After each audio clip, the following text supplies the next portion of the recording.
Assalamualaikum, salam sejahtera sahabat. Hari ni Kak B nak buat gulai ketam. Ni gulai ketam yang dah siap tau. Jom kita masak gulai ketam. Bahan-bahan dia 3 tomato, 2 cili merah, 2 cili hijau, bawang 5 biji nah, potong nah. Lepas tu daun kari sikit nah.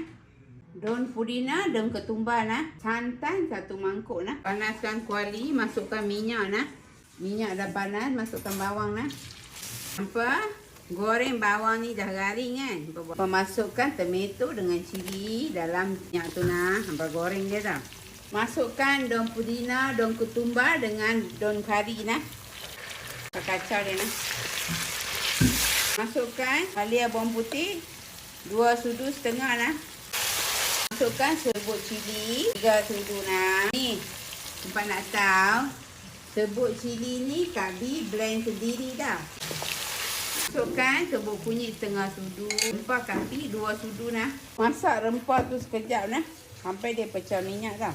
Dah pecah minyak, masukkan ketam nah. Kak B masak ketam kan. Kak B tak pernah guna rempah ketam ke rempah apa tau.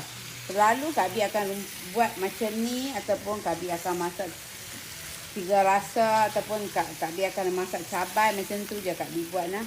Kan santan dah. Kacau dia nah. Masukkan garam, masukkan santan lagi nah.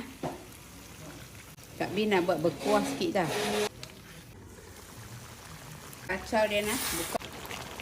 Kak B nak masukkan terung. Ni terung rumah Kak B dah.